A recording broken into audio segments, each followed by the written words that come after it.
The movie is Bring Her Back, which was written and directed by Danny and Michael Philippou. The horror film follows Andy and Piper, a brother and sister who, after a series of unfortunate events, are taken in by their new foster mother, Laura. While Laura may be eccentric, she seems to be very kind and sweet to her new foster children, who now live with her and her other somewhat strange foster child, Oliver. But slowly, Andy and Piper begin to sense that something is not right in the house, and their new home quickly becomes a terrifying nightmare that they have to escape at all costs. Bring Her Back is the second film from the Philippou brothers after their critically acclaimed directorial debut horror film Talk to Me came out in 2022. I personally loved Talk to Me, and I remember as I was watching, I couldn't really believe this was their first time writing and directing a feature film. So needless to say, I was super excited for Bring Her Back, but at the same time, I was also low-key pretty scared because I was really freaked out by Talk to Me,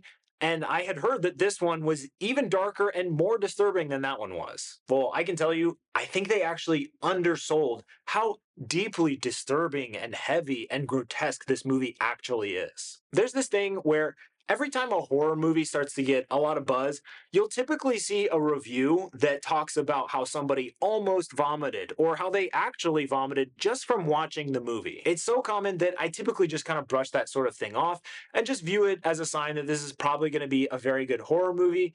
But I can tell you after watching, there are 100% some scenes that I could easily see making somebody throw up. And personally, for me, it made me lose my appetite for hours and hours after I watched it. I legitimately never cover my eyes, no matter how scary or grotesque a movie is.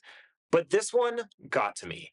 I found myself looking through my fingers multiple times because it was just so intense at moments. This is a horror movie that, while it does have a few jump scares, it mostly terrifies you with its extremely unsettling plot and imagery. The acting is phenomenal in this movie, which is no surprise when you have Oscar nominated actress Sally Hawkins in your cast, but I think you really get to see the depths of her range, especially when you compare it to, say, her role in The Shape of Water. She gives great dimension to her super evil character in this movie, and she plays it flawlessly. There are so many small details in her performance that add a ton to this film, and make you believe she really is this extremely flawed person with very sinister intentions. The kids in the film gave incredibly impressive performances too, which is also super surprising because Sora Wong, who plays Piper in the film, one of the leads, had never acted before this movie. Apparently, her mom just came across a casting call on Facebook of all places,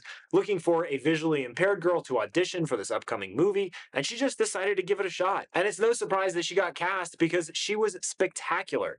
And as you're watching, you automatically feel protective of her, like her brother Andy, because she plays the role so grounded in reality. Billy Barratt was amazing as the brother Andy as well. And of course, Jonah Wren Phillips, who plays Oliver in the movie, absolutely crushed it. He had a really tough role to nail because if it had been done poorly, it could almost come across a little bit goofy, and that couldn't be more opposite than the end result of the movie. He was so menacing in the film. The movie is very heavy emotionally, which I really didn't expect.